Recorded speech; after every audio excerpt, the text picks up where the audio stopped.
Welcome to this edition, latest edition of the Danube Dialogues. My name is John O'Sullivan. I'm broadcasting to you from the Danube Institute here in Budapest, and my guest today is Tom Gross. Tom is a British-born journalist, a commentator on international affairs, and a human rights campaigner. He specialises in the Middle East.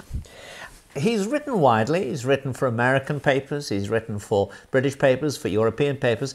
Most interestingly, he's written for both Arab papers and for Israeli papers. Initially, I was always interested in foreign affairs, but I was more interested in Eastern Europe at the time, including Hungary, in fact. And in those days, these were the last days of communism. So the issue was also one of freedom, the West, and repression under communism. So I had visited twice the Soviet Union, once on a school trip, because Westminster School had students studying Russian, so they had a school trip to Moscow and Leningrad, as St. Petersburg was then called. And I tagged along, even though I wasn't a Russian student. And then I also went back to Russia, or the Soviet Union, when I was a student at Oxford. And I also went with my grandmother, who had lived in East Berlin, as it was known at the time, communist East Berlin. She wanted to show me where she had lived before the war. I also went to Czechoslovakia, to Prague. My grandmother had spent time. So these were two trips, just me and my grandmother. This is my mother's mother. Once to East Berlin, once to Prague. And this awakened me politically, because you could see the stark contrast when you crossed from West to East Berlin. We crossed Checkpoint Charlie.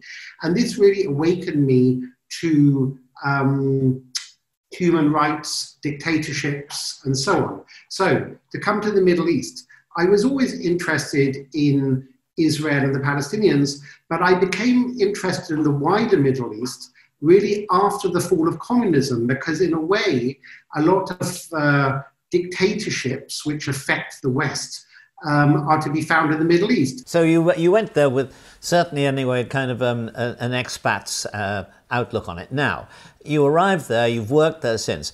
How has your view, or how have your views changed as a result of living in the Middle East? What has been the biggest change you've noticed in yourself? Well, first of all, I should mention that I've spent a lot of time in the Middle East, but I've also spent a lot of time during this whole period. I lived in New York for a while.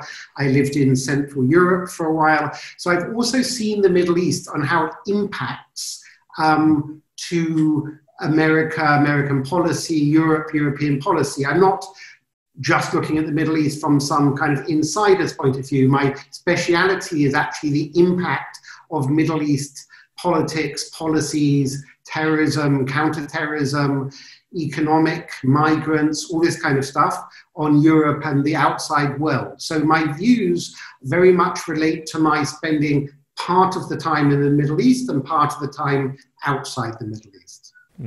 But for example, one of the things you do is you run a newsletter which informs people of how the Middle East is reported in the rest of the world. I mean, you provide a kind of counterweight or to the bulk of reporting by subjecting it to critical examination and showing who is doing a good job of reporting, who is in a sense reporting their own fantasies, a lot of which now happens in journalism.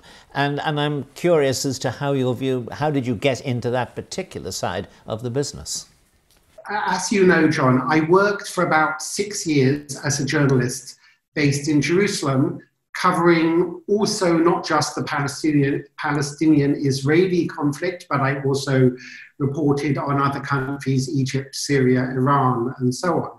And the level of bad journalism was appalling, not just because they were misinforming readers and viewers, but they were misinforming decision makers. So I'll give you a small example. When Bashar Assad, the present president, dictator of Syria, came to power in, I think it was 2001, his father, Hafez Assad, who was an equally bloody dictator, died. Bashar Assad came to power.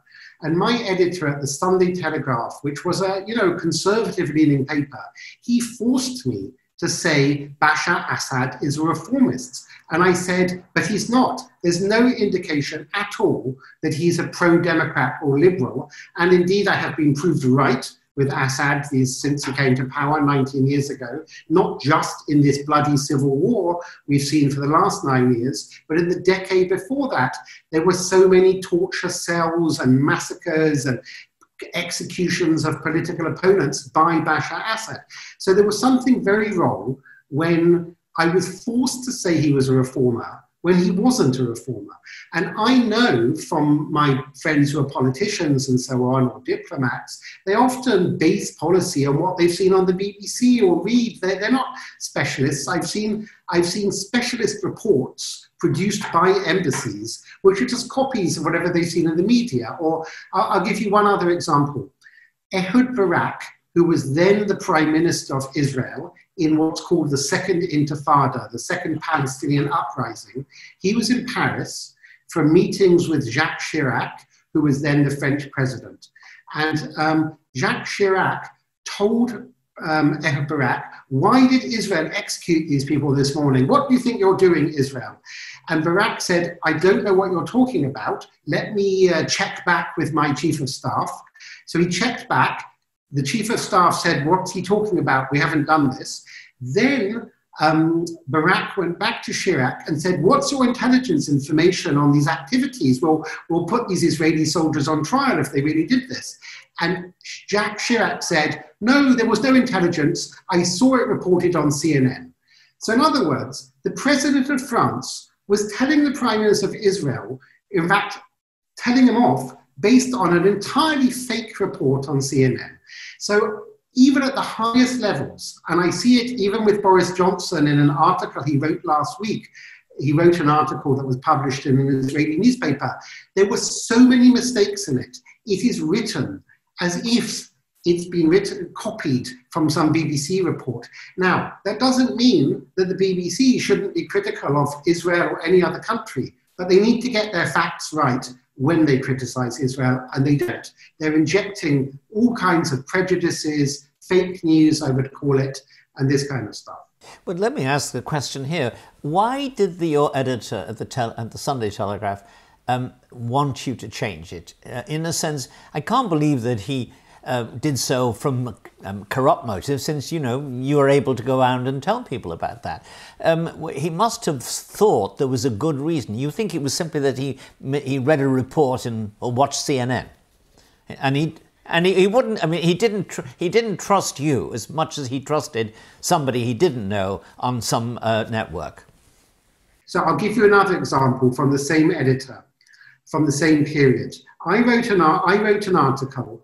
And the first sentence was something like, the Palestinians say that they launched their intifada because Ariel Sharon, the then opposition leader in Israel, visited the Temple Mount, a site holy to Jews and Muslims. That editor said General Sharon stormed into a mosque, and he changed it in the paper. It was published like that. And I said afterwards, first of all, he wasn't a general. He was a politician. He was a general decades earlier. Secondly, he did not enter a mosque. That's not the same thing. The Al-Aqsa compound is not the Temple Mount is not the same thing as a mosque. That's something different. And also, the Temple Mount is a site holy to Jews and Muslims, and indeed Christians. In fact, this is, the Temple Mount is where the Western Wall, the Wailing Wall, is the last remaining wall. It is the holiest site in Judaism. And he said he changed it. And he said to me, I said, but why did you change it? He said, that's the way The Guardian described it. And I said, but they're wrong. Okay. And he said, well, I can't go against The Guardian. But I said, but I'm your correspondent, and I'm very, very careful with my facts. And I can say now, what I said was factually accurate. So I got so tired of my own articles being edited wrongly. I welcome editing if they catch a mistake or if they improve my writing, but I don't want them to inject blatant errors into my articles without even checking with me. And I've had this experience with other newspapers too. And I think that, look, I think that journalists make mistakes on many, many issues. Anybody who's been written about themselves will often wonder, that's not true. I mean, journalists have to do, they're in a hurry, they often don't have enough resources, they don't have fact checkers, they don't have assistants. But nevertheless, some subjects are more biased than other subjects. So for example, I'll give you a completely different example from today. President Trump. This isn't about whether I like him or not, or whether I agree with his policies. They will literally clip half a sentence out of some speech without the second half of the sentence. I'm talking about CNN or MSNBC or Sky News or the BBC, to falsely portray what he actually said. And let the viewer decide whether they agree with Trump or not. I think it's deliberate. And by the way back then in the Middle East, who knows? I'm not in the mind of my editors. Maybe he was nervous. Maybe he thought if the Guardian says it, the BBC says it, he thinks, well, Jeremy Bowen of the BBC must be right, Tom Gross must be wrong. But I assure you, I was right in that case. And, there we are.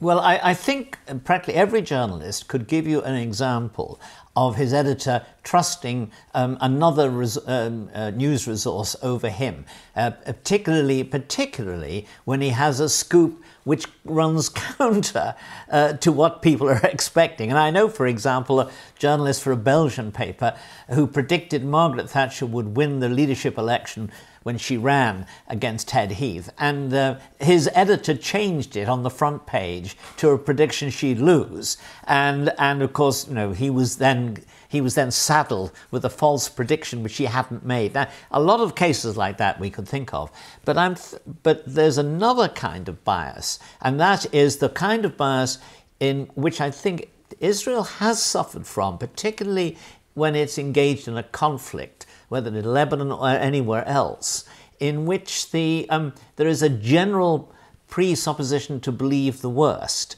and also, I would say, a kind of curious neo-romantic trust of any of terrorist organizations, which the journalists, particularly on the left, tend to have. Now, can you give me an example of that? And then I think we must move on to the geopolitics of the Middle East today.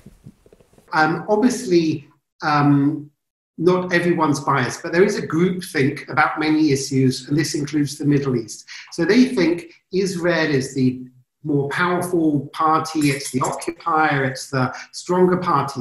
Yes and no. In some senses it is. In other senses it's surrounded by this mass of hostile states, much more numerous, much richer, much better armed. So in some senses Israel is in a strong position. In other senses it's in a weak position.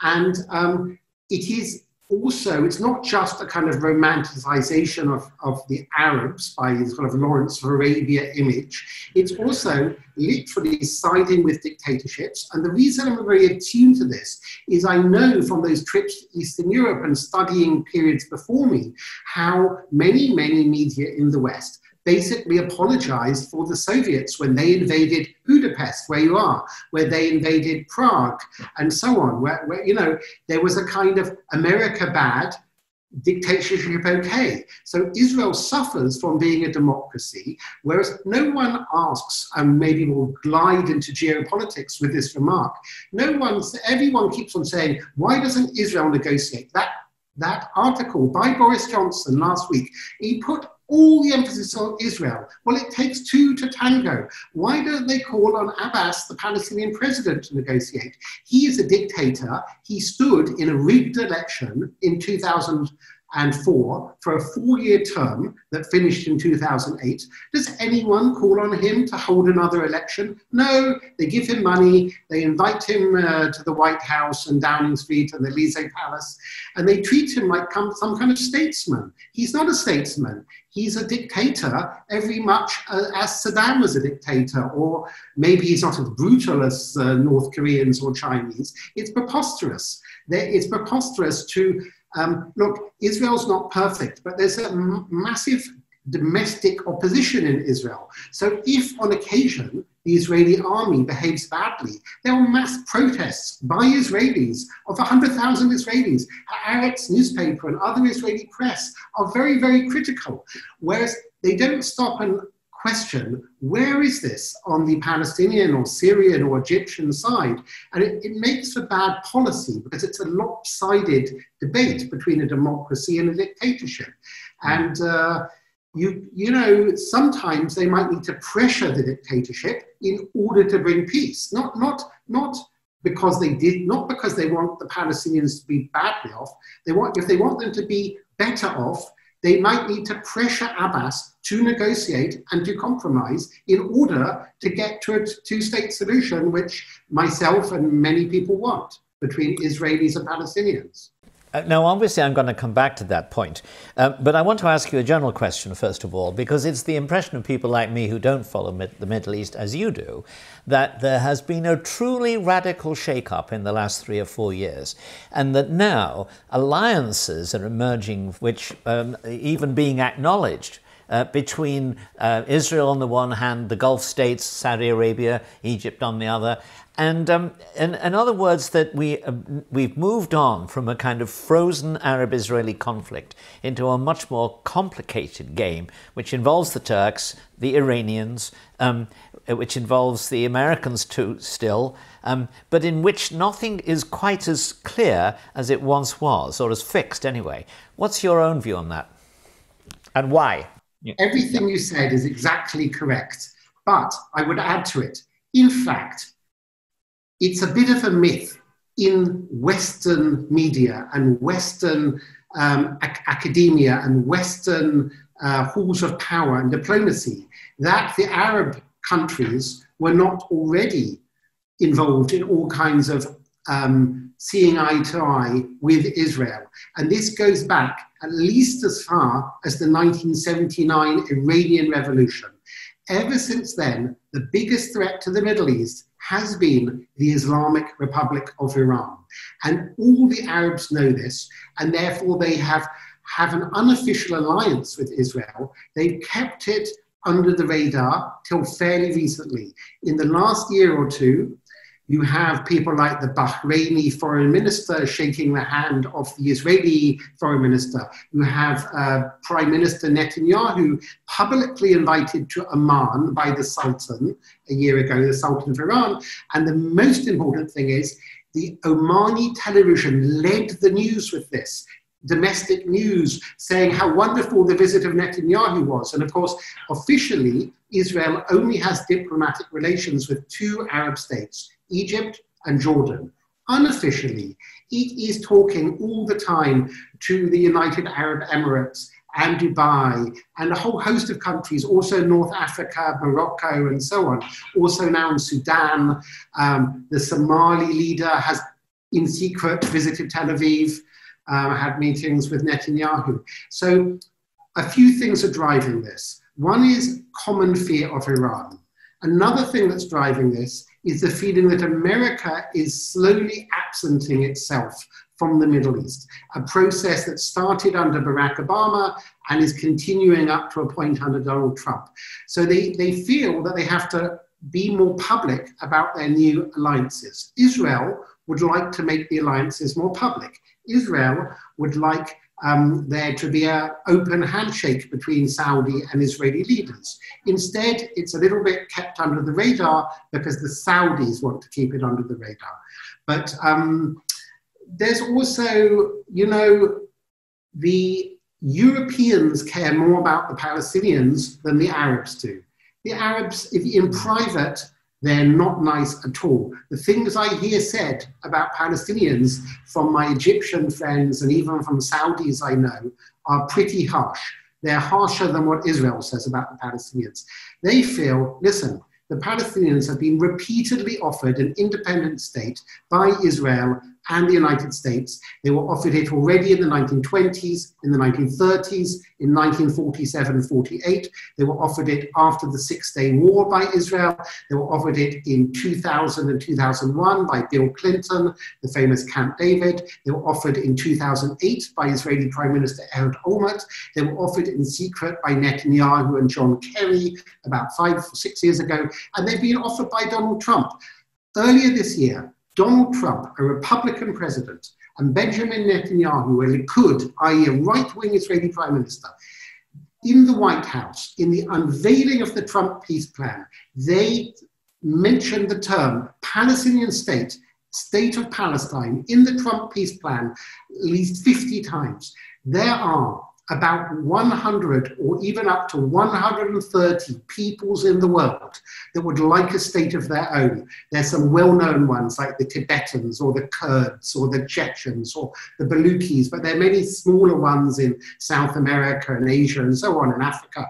So the Palestinians are offered a state. They're offered $50 billion, which is a lot of money for a small population, by the President of the United States. It's not perfect for them. They're going to be border adjustments, so some of the West Bank will remain in Israeli hands. But on the other hand, some of Israel, some of the more Arab-populated bits of Israel, will become part of a future Palestinian state. Other bits of territory next to Gaza in Israel will be given to the Palestinian state. Now, this might not be perfect, but as usual, Abbas walked away, no negotiations, nothing. The Arabs are fed up. There are so many problems, even just in the Middle East. In Syria, there are millions of refugees and hundreds of thousands of deaths. In Yemen, there's fighting going on in Iraq and so on. They're fed up, the Arabs. Why do the Palestinians can stew in their own juices, as one Saudi diplomat said to me. We're fed up with them, okay? So simple Simon question. If that's the case, what is motivating the Palestinian leadership? I'm speculating here, but my educated guess is, first of all, they're in a comfortable position. They don't actually have to run a country. They just get all this massive international aid. It's huge. It's much bigger than aid. And to put it into proportion, even in Gaza, which is much poorer than the West Bank, the GDP is significantly higher than in Egypt. Life expectancy significantly higher. Life's not so bad as often portrayed for Palestinians. And in a way, they like playing the victim. It's easier. They get all this money. They don't have to take responsibility. They're big people on the world stage. Abbas, the Palestinian president, is repeatedly been invited to Downing Street and the White House and so on. If they became a little state, they wouldn't, they'd be an unimportant little Middle Eastern state that no one would care about. That's one thing. The other thing is that they've only ever had two leaders, Yasser Arafat and Mahmoud Abbas, the present president. And they are both revolutionaries. In 1964, there was a kind of modern Palestinian identity formed by Yasser Arafat. He formed the PLO. His deputy was Abbas. Abbas took over in 2004 when Arafat died. So they are both revolutionaries. I'm not sure they want a state. But second point, if I may, that's important. People in the West have actually encouraged them not to compromise. Okay, don't compromise, insist on this, insist on that, reverse history. And it's not in their own interests. If people in the West were true friends of the Palestinians, they'd say, accept the Trump plan. You get an independent state with 50 billion. Sure, if you want to negotiate adjustments to it, sit down and negotiate adjustments with Israel. They're not, all these Western leaders are not really friends of the Palestinians. They're encouraging them to hold out on some maximalistic positions that's never going to happen. So I have to ask, what would be the motive for those Western leaders? And I take it you're referring mainly to the European Union leaders and diplomats. What's the motive for them to behave, to encourage the Palestinians to behave in a self-defeating way and, in effect, to damage Israel? Okay, so there are some European leaders who probably would be quite happy for the Palestinians to accept the Trump peace plan. For example, there in Central Europe, the leaders of Austria, the Czech Republic, and Hungary would not have that position. But to answer your question, and this is speculative, but it's taken me decades to come to this conclusion because I didn't want to do this. I think probably subconsciously, there's a certain amount of anti-Semitism. They enjoy the conflict continuing. Also, maybe some anti-Muslimism, some anti-Arabism. let the Jews and Arabs fight it out. It's almost like a spectator sport. They enjoy keeping the conflict going. It keeps their mind off other issues, even now in this coronavirus pandemic period, with such terrible economic consequences of the lockdowns. Why is Boris Johnson even writing a letter, an article about this? And Macron also did something. They're obsessive about it. Actually, the Israeli-Palestinian conflict is very peaceful at the moment. There's hardly been any terrorism or deaths, or very low level, for several years, whereas even in the Middle East, not just in Syria, but there's a lot of bloodshed in Iraq, in Yemen, horrendous humanitarian situation in Yemen, this obsession with Israeli-Palestinian conflict. I think they're motivated, again I say it's probably subconscious, by almost enjoying the Jews having some difficulties, not being able to resolve the conflict. I'm afraid it's not just naivety anymore, because there's no geostrategic reason that they should spend so much time and energy on this one little conflict. Why not Kashmir, for example, between India and Pakistan? It's a much more bloody conflict. It involves two nuclear powers. It involves many more millions of people. And there are many Kashmiri, people of Kashmiri origin in Britain. And yet Prime Minister Boris Johnson, and I don't think it's Boris himself, I think it's the Foreign Office and others pushing him to it. Why isn't he writing articles about Kashmir? I think we should leave this point now, but there is just one brief comment I want to make, and get your comment on that. Elie Kaddouri always used to say through the 60s and the 70s that the Arab-Israeli dispute was a factor for stability in the Middle East because it enabled the Arab countries and their leaders to blame Israel for whatever discontents they had and distract them from what was wrong in their own countries. That wasn't a popular view, but I actually always felt it had a good deal to be said for it. Now, you're not arguing that, but you're arguing in a way that the Western Europeans, let's say, regard the Arab-Israeli dispute as something to be kept going because it is a distraction for somebody. I'm not sure who. Definitely, because look, there are so many internal problems in Europe. In fact, if they're going to be interested in the Arab world, they should be concerned about Libya, because the instability in Libya is also leading a huge wave of people into Europe from Libya. They should be concerned about the instability that's currently going in Algeria, because if there's a breakdown further in Algeria, as you know, the Algerian coastline is much closer to Europe and the Moroccan coastline than Libya. It will be far easier for people to come from Algeria and Morocco, and there are already pre-existing sizable Algerian communities in Belgium and France and one or two other countries. So if they're going to expend energy on the Middle East, they should be looking at the Iranian nuclear program. They should be trying to stabilize the situation in Syria and Libya, because it's not about whether migrants or refugees are good. It's about the sheer quantity of people moving so fast is a destabilizing factor for anybody, including Europe. So they, instead of dealing with the really difficult problems like Libya and Syria and Algeria, it's much easier. Let's just summon Netanyahu. Let's abrade Israel. Bang, bang, bang. It's an easy thing for them. So, by the way, Elie Kaddouri was right, but the Arab world has moved on. It's Europe that's still stuck in the past with this. Let me now make a point that there are two countries in Europe which have a somewhat different policy towards refugees from the Middle East. They are Britain and Hungary. And their policies stress the importance of helping refugees either in their countries or more usually just over the border, generally in Jordan or possibly Turkey.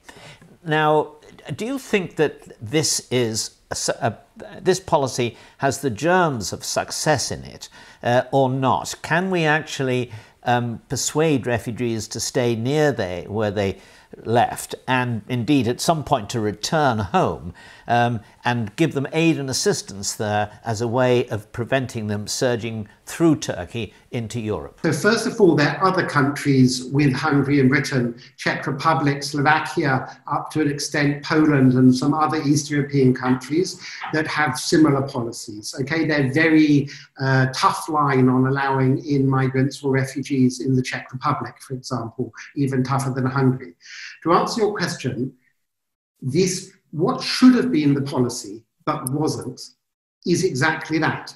Well, first of all, it was eminently predictable, and indeed I predicted it, and so did some others, that if the West didn't intervene in Syria at a point where it would have been quite easy to intervene in 2011, 2012, eventually there would be a mass movement of people. And it was predictable, and they should have stabilized it then. And even today, refugees are never going to return to Syria if they fear for their lives. So now, unfortunately, because it's been divided up basically by the Iranians and Russians, who are the main backers of Assad, and there's some enclaves controlled by Kurds and others.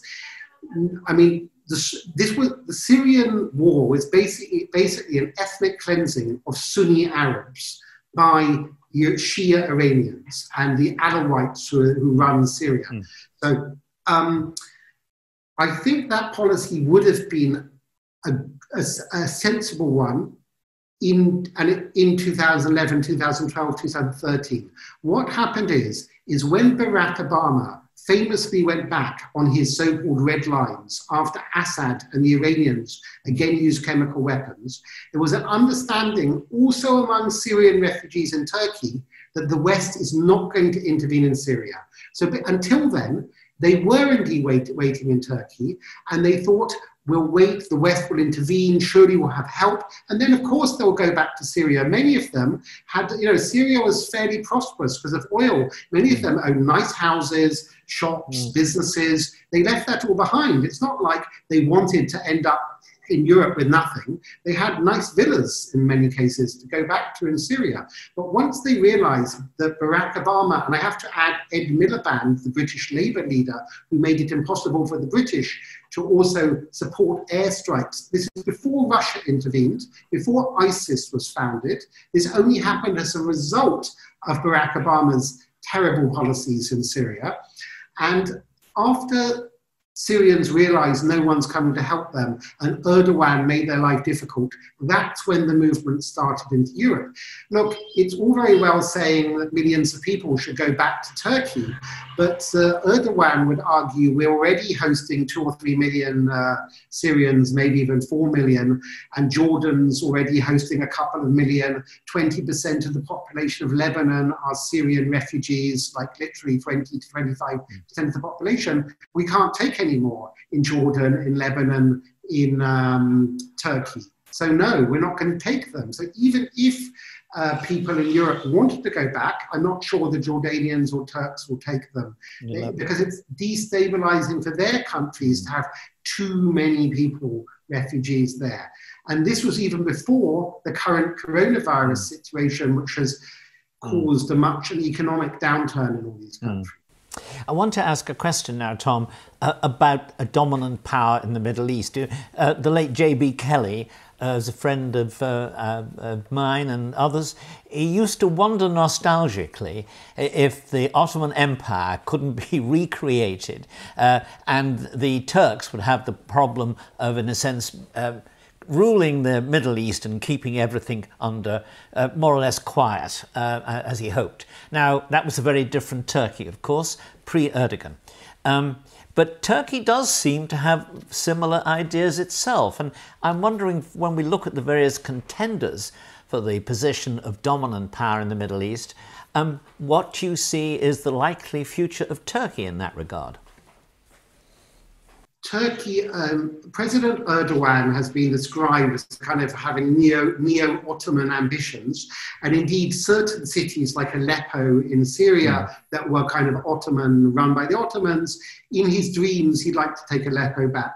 But the truth is that Turkey is maybe interested in influence, it's interested in having a border defensive, that's why they've entered parts of Syria as a kind of buffer zone, because he wants to stop a Kurdish state. So he's entered the Kurdish parts of Syria to stop the Kurds in Syria, assisting the Kurds in Turkey. But no, I don't see, look, they are doing stuff, but it's not an Ottoman type stuff. So the most notable thing is Erdogan sent lots of troops to Libya. This should be widely reported, it's not in Europe. because it threatens Europe. Why has Erdogan, and indeed as a result Putin then followed, why have they both sent lots of fighting forces to Libya? In the Turkish case, they admit to being part of the Turkish armed forces. In the Russian case, there are private contractors from the Wagner group and others, which are obviously sent by Putin. And the answer is oil and gas, because there are big natural gas finds in the East Mediterranean, which are basically in the territorial waters of Greece, Cyprus, and Israel. Greece, Cyprus, and Israel have now become very close allies. The Greek and Israeli air forces train together and things like this. So Erdogan is trying to disrupt stuff in the Mediterranean. So he wants to build a base in Libya, and the Russians have also rushed in to build a base. This should be very worrying to Europe, because something like 80 or 90% of natural gas in Italy comes from Libya. And one Russian warship were able to cut this off, and Putin were able to threaten France and Italy from his North African base, and the Turks also. But in the wider traditional Middle East, it's Iran, it's the Shia Persians against the Sunni Arabs. The Turks are really bystanders. They're not the real contenders. The big threat across the Middle East is Iran.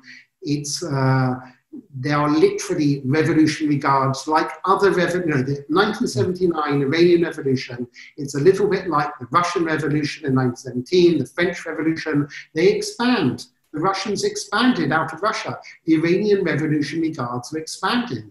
They're all over Syria. They're all over Iraq. They now claim that Bahrain is really theirs. They are also in South Lebanon for Hezbollah. They also have presence in Gaza. They are the threat. They are what is bounding the Arabs and Israelis closer together than ever. They are the most aggressive party. They're trying to get nuclear weapons. They could actually use them. They helped Assad use chemical weapons in Syria. No one in the Middle East thinks that the Iranians might not use them.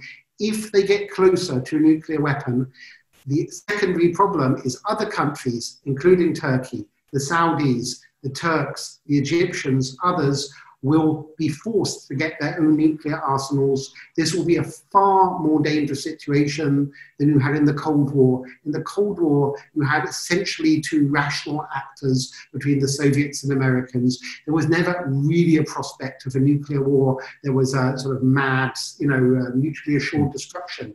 It's very different in the Middle East. If there are several nuclear powers, you have what I would call a Mexican standoff. Everyone's pointing at each other. It's a very unstable situation. I completely agree with that analysis. It seems a very powerful one. I suspect most people will. But just a very short codicil on that. I don't think, maybe I'm wrong, don't think that Iran can succeed in establishing dominance without a serious war. And can it win a serious war? Basically won the Syrian war. Most of the ground troops doing the fighting were not Syrian. They were either Iranian or they were Shia militia that were put together. The Shia were often from Afghanistan, Pakistan, Uzbekistan, but they were controlled by the Iranian Revolutionary Guards. And then, of course, Hezbollah, which is a proxy militia in Lebanon of the Iranians. So they often used non-Iranian soldiers, but they have won the Syrian war. They beat back the Sunni various militia that were being funded by the Saudis and Qatar and so on. They have won Syria, and they are in the presence of winning Iraq. But the Americans and Israelis are pushing back. So General Soleimani, who was the head of the Iranian Revolutionary Guards, he was more powerful than the supreme leader. He was, as you know, assassinated by the Americans in January. There was ecstasy across the Arab world. Soleimani is a hate figure, okay? This is serious pushback.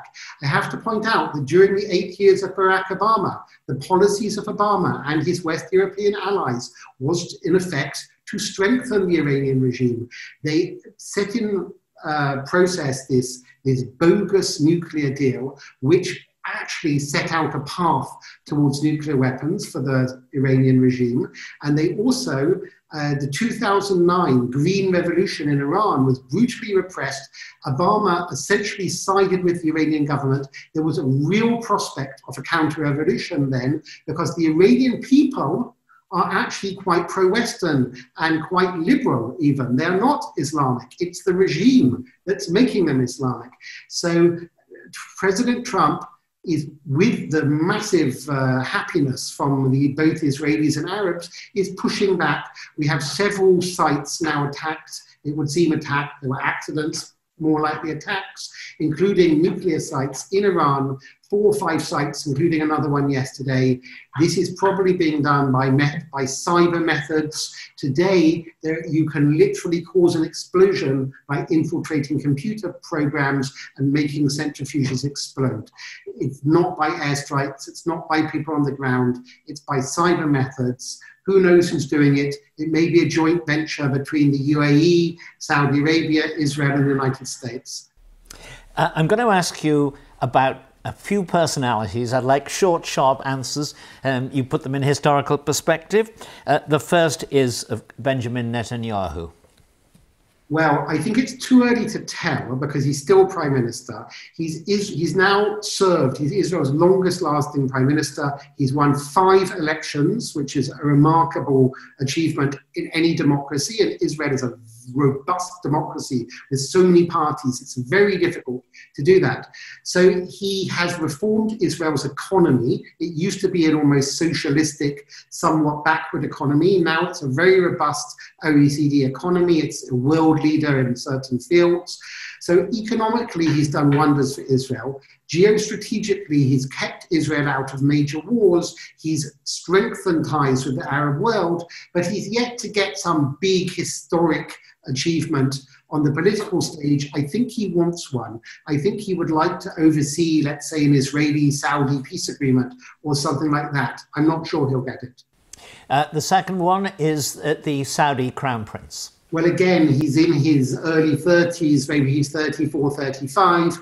Unless he's assassinated, he will probably be in power for at least another 50 or 60 years. So we're at a very early stage there. Mixed results so far. He's been very brutal. He has, put his own cousins and people under house arrest in 5-star hotels and basically asset stripped them. He's been pretty tough in Yemen, tough to some of his political opponents like Khashoggi, who died in the Saudi consulate in Istanbul. At the same time, he's also been a reformer, quite radical by Saudi terms. Women can go to internet cafes, they can drive, men and women can be seen in public. These may seem like small things, but they're revolutionary. And he also wants to diversify the Saudi economy, so it's not so based on oil. So I do have hopes for him. And I presume that the king appointed, he has a lot of sons. Why appoint this one? He deliberately appointed a young radical. I think the king knows that Saudi Arabia needs to shake up, it needs to move away from oil dependency. He's picked a young radical, and mistakes have been made, but I would be quietly optimistic about the future with him. President Sisi. So look, Egypt is a tragedy. That's the country in the Middle East that really has a history. You only have to look at the pyramids.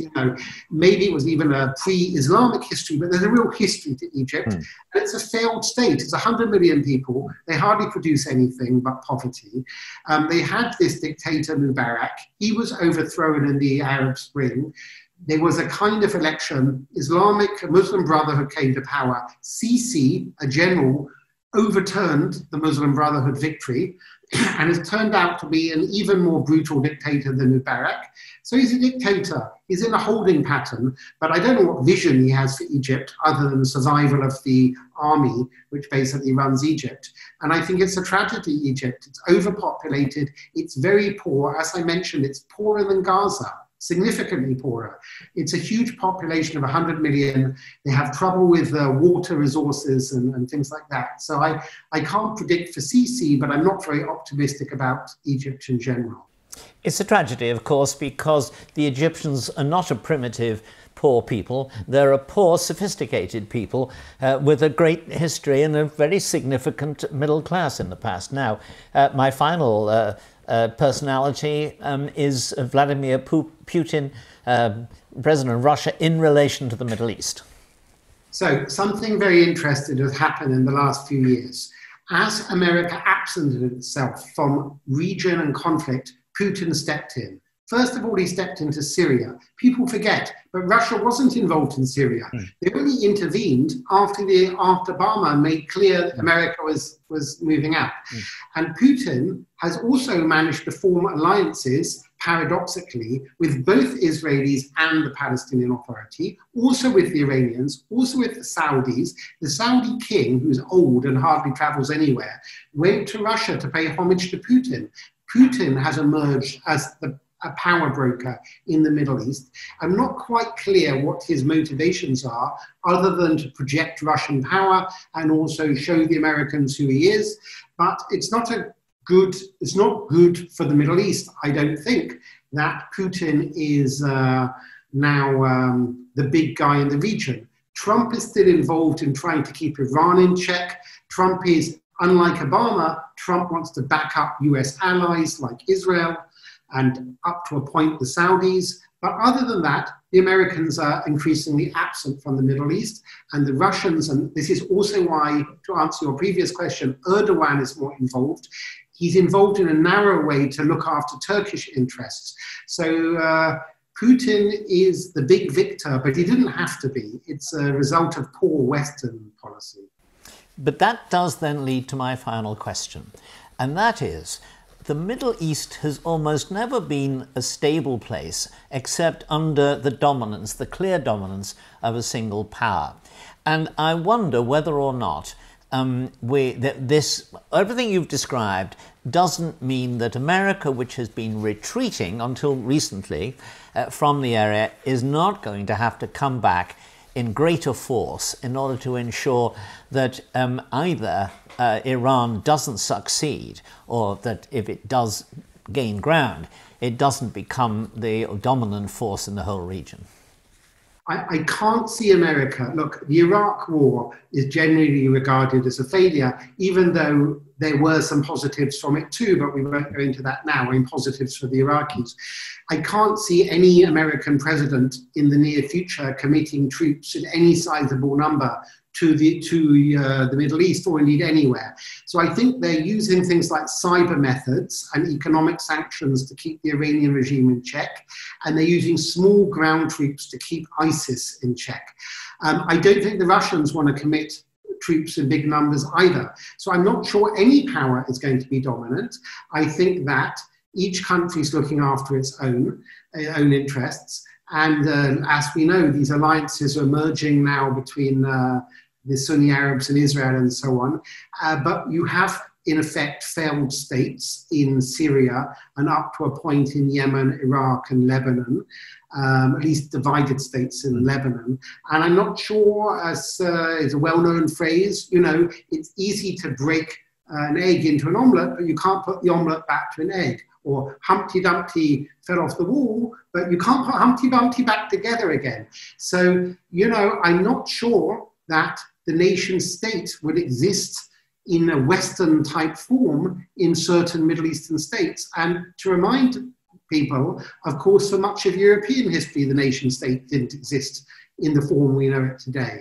So I can't see any major power intervening. By the way, just on a final note, China is also all over the place in the Middle East, mainly in economic ways. They see oil, they see opportunities, they're investing here, investing there. And the Americans are pressuring countries, including Israel, who, for example, the Chinese are developing Haifa port. Israel is retreating from this economically beneficial to Israel thing because the Americans don't want China all over the place. So many powers are coming in, but no power is going to be the equivalent of the Ottoman Empire or even the equivalent of the United States 10 or 20 years ago. Well, Tom, your prediction seems to be that the people of the Middle East are going to continue to produce more history than they're able to consume locally, which is not necessarily good news for the rest of us, but it's very good news that we've been able to get such a brilliant exposition of the current situation from you. I hope we're going to do this again at fairly regular intervals. Thank you very much indeed. Thank you, John. Have a good day. Thank you, and you.